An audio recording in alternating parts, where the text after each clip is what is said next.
Imagine un joueur capable de transformer un coup franc à 40 mètres, presque comme si c'était un penalty. Un joueur qui faisait trembler les gardiens avant même de s'élancer. Un joueur dont la balle semblait défier les lois de la physique. Ce joueur, c'est Juninho Pernambucano. Mais avant de continuer, si tu aimes les histoires de légendes du football, abonne-toi maintenant à Baan JR, active la cloche et laisse un like pour soutenir la chaîne. Juninho naît à Recife, au Brésil. Contrairement à beaucoup de joueurs brésiliens, son enfance n'est pas bercée par le soutien familial dans le football. Son père, très strict, considère ce sport comme une perte de temps. Pourtant, la passion est plus forte que l'interdiction. Dans les rues de son quartier, il joue avec les enfants du coin, organise des matchs improvisés et développe une technique unique. Il n'a pas d'entraîneur pour lui apprendre à tirer les coups francs. Alors, il expérimente seul. Il frappe encore et encore, jusqu'à comprendre comment le ballon réagit.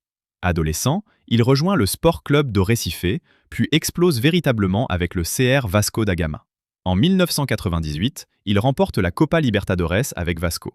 La même année, il marque face au Real Madrid en Coupe intercontinentale. À ce moment-là, le monde commence à découvrir un joueur différent, moins spectaculaire dans les dribbles, mais redoutable dans l'intelligence de jeu. Puis arrive un choix surprenant. Alors que des grands clubs européens s'intéressent à lui, il signe à l'Olympique lyonnais. À l'époque, Lyon n'est pas encore un géant européen.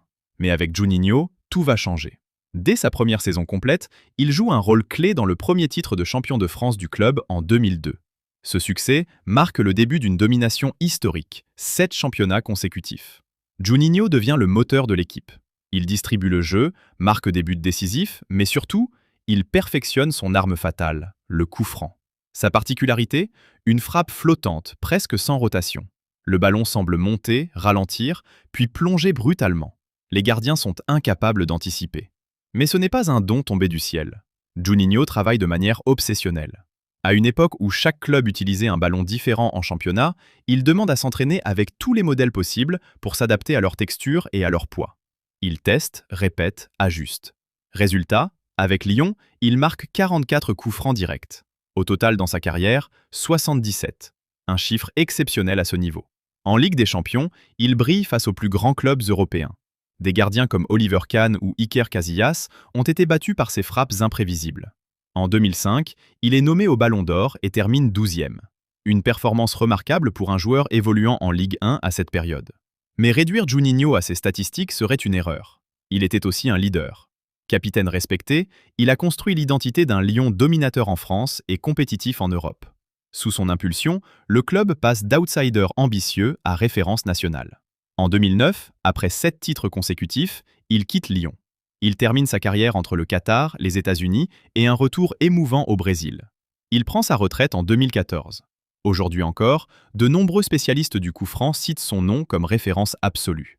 Parce que Juninho n'a pas seulement marqué des buts, il a redéfini l'art du coup franc. Et plus de 15 ans après son apogée, une chose reste certaine. Quand on parle du plus grand tireur de coups francs de l'histoire, son nom revient toujours. Si tu as aimé cette vidéo, abonne-toi à Baan JR, laisse un commentaire pour me dire quelle légende tu veux voir ensuite, et on se retrouve très bientôt pour une nouvelle histoire du football.